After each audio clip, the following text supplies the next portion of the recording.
कक्षा 12वीं के विद्यार्थियों को 1 नंबर से रिलेटेड जितने भी आईएमपी प्रश्न हैं, इन सभी को मैं पहले बताऊंगा, इसके बाद 2 नंबर, फिर 3 नंबर, फिर 4, फिर 5, इस तरह से हम पढ़ेंगे, ठीक है। और जो मैं बता रहा हूँ यही सब प्रश्न में आएगा भी, तो अच्छे से तैयारी करना, ठीक है। प्लेलिस्ट बना हुआ है, प्लेलिस्ट में आपको पूरा वीडियो भी मिल जाएगा, ठीक है। जितने पार्ट बनेगा इसका सारे पार्ट आपको अवेलेबल हो जाएगा।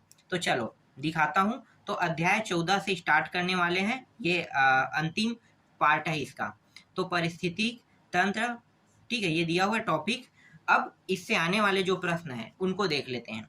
तो देखो पहला प्रश्न क्या है, यहाँ पे चट्टानों में होने वाले अनुक्रमण को क्या कहते हैं। तो एक शब्द में उत्तर क्या दे सकते हो, शैल अनुक्रमण।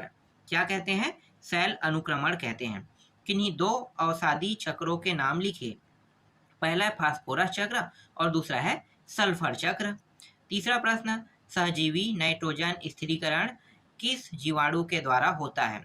तो उत्तर लेना है राइजोबियम लेग्यूमिनोसेरम, ठीक है, लेग्यूमिनोसेरम द्वारा होता है।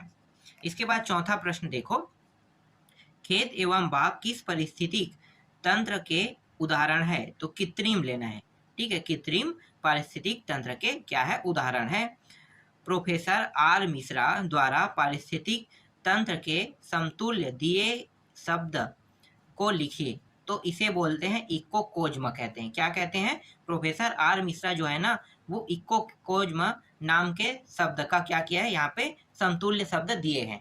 आगे देखते हैं, हरे पादपों का कौन सा पोषण स्तर है। तो पोषण स्तर जो होता है वो प्रथम पोषण स्तर होता है, क्योंकि हरे जो पादप है अपना भोजन स्वयं बनाते हैं।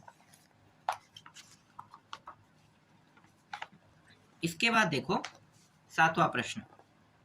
सातवां प्रश्न में उत्पादक के लिए परिवर्तक शब्द किसने दिया। तो किसने दिया, तो नाम लिखोगे कोरोमेंडी ने, ठीक है। क्या है नाम, कोरोमेंडी ने। इसके बाद देखो पराशर क्या है पे, हाँ आठवां, पराशर जीवी किस प्रकार के उपभोक्ता है। तो लघु एवं सूक्ष्म उपभोक्ता है। 9वां प्रश्न, पारिस्थितिक स्तूप की कल्पना सर्वप्रथम किसने दी थी। तो चार्ल्स इल्टन ने दिया था, और कब दिया था, सन 1927 में दिया था। 10वां प्रश्न, पौधे के लिए प्रकाश संश्लेषी दक्षता का परास बताइए। तो 10 से 50%। रियल में ये 10% होता है, 50% नहीं होता है, लेकिन यहाँ पे 10 से 50 दिया तो आपको 50%, 10 से 50 लिखना है। ऊर्जा के स्तूप हमेशा होते हैं, सीधे होते हैं। अपघटक होते हैं, जीवाणु एवं कवक को हम अपघटक कहते हैं। ऊर्जा के 10% का नियम किसने दिया है। तो लिंडेमान ने। क्या लोगे, लिंडेमान। पारिस्थितिक तंत्र में ऊर्जा का प्रवाह हमेशा होता है, रेखीय होता है, ठीक है। क्या होता है, रेखीय होता है। इसके बाद कुछ और ऐसे प्रश्न हैं जिसको देख लेते हैं जो 1 नंबर के लायक हैं। जैसे कि यहाँ पे देखो 11वां प्रश्न, कौन सा पारिस्थितिक तंत्र सर्वाधिक स्थायी है। तो महासागरीय लेना है। क्या लेना है, महासागरीय। इसके बाद और प्रश्न है इसमें 1 नंबर के, जो संभावना है यही आने की ना। देखो पारिस्थितिक तंत्र के 2 घटकों के नाम लिखे। जैविक घटक और एक अजैविक घटक होता है। कौन सा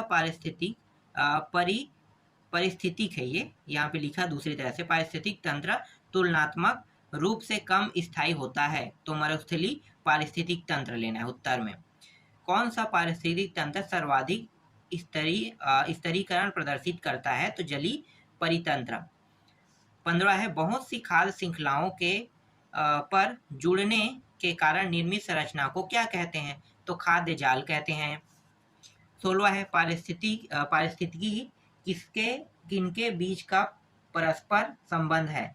तो जीवधारियों एवं पर्यावरण के बीच का संबंध है। एक खास श्रृंखला में सर्वाधिक संख्या किसकी होती है। तो उत्पाद की होती है। क्या एक वृक्ष परितंत्र में जैवभार का पिरामिड सीधा या उल्टा बनेगा। तो सीधा बनेगा पूछ रहा है, मतलब बनेगा कैसा पूछ रहा है, तो यहाँ पे आपको उत्तर लेना है, सीधा बोलना है। एक पोषण स्तर से दूसरे पोषण स्तर तक की कितनी ऊर्जा पहुंचेगी। तो 10% ऊर्जा ही पहुंचेगी। इसके बाद एक और प्रश्न है, एक तालाब में द्वितीय पोषण स्तर क्या होता है। तो प्राणी पलवक, ठीक है, पलवक, ठीक है, पलवक। तो प्राणी पलवक। इसके बाद अगले अध्याय से देख लेते हैं एक एक नंबर के प्रश्न। जैसे कि अध्याय 15 में आते हैं, तो अध्याय 15 में दिया है जैव विविधता एवं संरक्षण दिया हुआ है। तो इस अध्याय में कौन कौन से प्रश्न हैं जो एक नंबर के लायक है, ठीक है, तो सारे प्रश्नों को देख लेते हैं। तो देखो पहला प्रश्न क्या है, किस वैज्ञानिक ने वैश्विक जाति विविधता में जातियों की लगभग संख्या 70 लाख बताई है। 70 लाख जिसे हम 7 मिलियन कहते हैं ना, रॉबर्ट में, ठीक है, ये मिलियन वाला जानते हो ना, 7 मिलियन फॉलोअर्स, 10 मिलियन फॉलोअर्स, तो 1 लाख को सॉरी 1 मिलियन को 10 लाख बोलते हैं ना, तो यही है 7 मिलियन मतलब 70 लाख। विश्व की जैव विविधता में भारत का योगदान कितना प्रतिशत है, तो 8.1% भारत का योगदान है। नेक्स्ट प्रश्न देखो, तीसरा क्या है, भारत में पक्षियों की लगभग कितनी प्रजाति पाई जाती है, तो 1200 प्रजाति पाई जाती है। किस वैज्ञानिक के अनुसार किसी क्षेत्र की जाति समृद्धि अन्वेषण क्षेत्र की सीमा बढ़ाने के साथ बढ़ती है, तो जर्मन, ठीक है, यहाँ पे लिखोगे जर्मन प्रकृतिविद व भूगोल शास्त्री अलेक्जेंडर वान हम्बोल्ट के अनुसार होगा ना, यहाँ पे ये इसका उत्तर रहेगा। इसके बाद पांचवा प्रश्न देखो, हम्बोल्ट द्वारा बताए गए सिद्धांत को समीकरण द्वारा प्रदर्शित कीजिए, तो लॉन्ग एस बराबर long C plus Z long A लिखना है। IUCN के रेड डाटा बुक में क्या प्रकाशित किया, तो उत्तर क्या लिखना है, विश्व की संकटापन्न जातियों का विवरण रेड डाटा बुक में प्रकाशित किया गया, जो अभी खत्म होने के कगार पे है, ठीक है, उसे हम संकटापन्न बोलते हैं। पृथ्वी के जन्म से अब तक कितनी बार पृथ्वी पर व्यापक विलोपन की घटना हो चुकी है, 5 बार। पृथ्वी के फेफड़े के रूप में किसे जाना जाता है, तो अमेजन वर्षा वनों को, ठीक है, अमेजन के जो जंगल है ना, उसमें मतलब जंगल जो है सबसे ज़्यादा ऑक्सीजन देता है कहता है, इसीलिए जो अमेजन के जंगल है जब वहाँ वर्षा होता है तो इसीलिए अमेजन वर्षा वनों को कहते हैं। भारत में कुल कितने राष्ट्रीय उद्यान हैं, तो 90 राष्ट्रीय उद्यान हैं। भारत में कुल कितने वन्य जीव अभ्यारण्य है, तो 448 वन्य जीव अभ्यारण्य है। संसार में कुल कितने जैव विविधता हॉटस्पॉट है, तो 34 आपको लेना है। भारत में कुल कितने जैव विविधता हॉटस्पॉट और कहाँ हैं, तो 3, पश्चिमी घाट, श्रीलंका, इंडो बर्मा व हिमालय में है कह रहा है। जीव जंतुओं में पाए जाने वाली विविधता, विषमता तथा पारिस्थितिक जटिलता क्या कहलाती है, जैव विविधता कहलाती है। नेक्स्ट है, कान्हा राष्ट्रीय उद्यान कहाँ स्थित है, तो मंडला बालाघाट में, ठीक है, मंडला बालाघाट ये मध्य प्रदेश MP में पड़ता है। जैव विविधता किसके स्रोत होते हैं, तो ये होगा जर्म प्लाज्म, जिसे जीन पूल कहते हैं। 16वां प्रश्न, एक सेकेंड, 16वां प्रश्न, जैव विविधता का अन्य नाम लिखिए, तो जैव विविधता का जो अन्य नाम है वो जैविक विविधता है। विश्व में न्यूनतम जैव विविधता कहाँ पाया जाता है, तो ध्रुवों पर न्यूनतम जैव विविधता पाया जाता है। जैव मंडल की जैव विविधता का मूलभूत आधार क्या है, जीन है।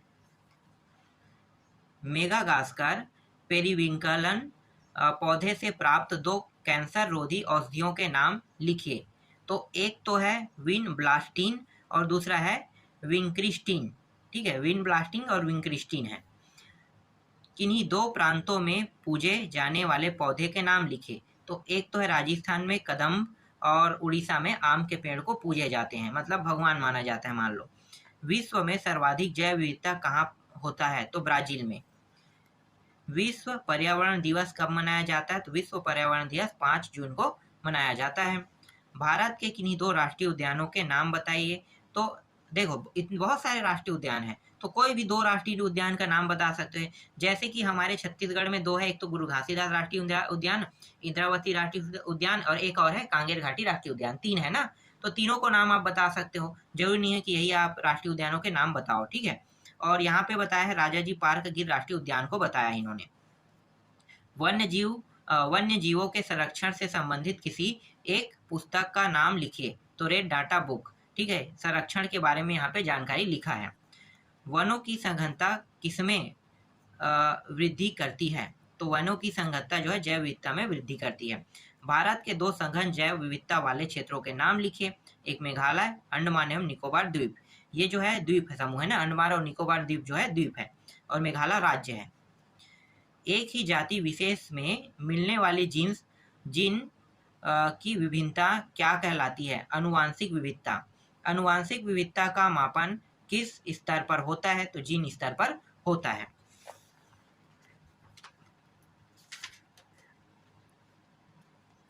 इसके बाद ये जो इस अध्याय का अंतिम प्रश्न है, प्रकृति संतुलन में महत्वपूर्ण योगदान कौन करते हैं? तो वन जीव। ठीक है, आगे देखते हैं। इसके बाद ये अंतिम अध्याय है, 16 अध्याय, पर्यावरण के मुद्दे। ठीक है, तो इसमें देख लेते हैं कौन कौन सा प्रश्न इंपॉर्टेंट है।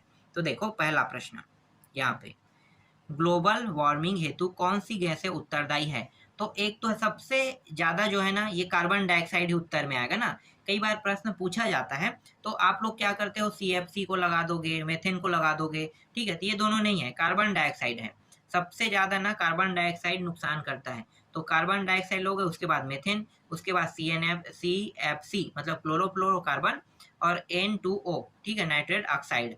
इसके बाद ओजोन परत को अन्य किस नाम से जाना जाता है? तो इसे सुरक्षा छतरी भी कहते हैं ओजोन परत को। अगर ओजोन परत नहीं रहेगा तो अल्ट्रावायलेट जो किरण है ना, वो पृथ्वी तक पहुंच जाएगा, और ये जिस भी इंसान के शरीर में टच होगा वो किरण, उसको कैंसर जैसे घातक रोग उसके शरीर में हो सकता है, कह रहा है। तो इसीलिए ओजोन परत हमारे लिए एक सुरक्षा परत के रूप में देखा गया है, तो इसे छतरी भी कहा गया है। आगे देखते हैं, कौन से विकसित देश CFCS का सर्वाधिक उपयोग करते हैं? अमेरिका तथा यूरोपीय देश। ऐसा क्यों? क्योंकि जो AC चलाते हैं ना, तो AC से निकलने वाले जो घातक गैस है वो है क्लोरोफ्लोरोकार्बन। ठीक है, इसीलिए अमेरिका और यूरोप का नाम आ रहा है। वहाँ सबसे ज़्यादा छोटे गरीब जो इंसान है, कहते हैं वहाँ भी, उसके घर में भी AC लगा रहता है वहाँ। तो पृथ्वी का तापमान बढ़ने से जैव विविधता पर क्या प्रभाव पड़ता है? तो उत्तर क्या लिखोगे? जैव विविधता में तेजी से कमी आएगी। ध्वनि प्रदूषण से होने वाले दुष्प्रभाव बताइए। तो इससे श्रवण शक्ति कमजोर तथा आंखों की पुतली फैल जाती है। नेक्स्ट प्रश्न देखो, वायु प्रदूषण में कणिकीय पदार्थों को निकालने हेतु व्यापक रूप से किसका प्रयोग होता है? स्थिर वैद्युत अवक्षेपित का। फिर 7वां प्रश्न देखो, रेडियो सक्रिय अपशिष्ट क्या है? नाभिकीय ऊर्जा उत्पन्न करने में उपयोगी पदार्थों के अपशिष्ट रेडियो सक्रिय अपशिष्ट कहलाते हैं। यह अपशिष्ट प्रभावकारी प्रदूषक है। इसके बाद 8वां देखो, ई अपशिष्ट क्या है? तो उत्तर क्या लिखना है? कंप्यूटर व अन्य इलेक्ट्रॉनिक सामानों के अपशिष्ट ई अपशिष्ट कहलाते हैं।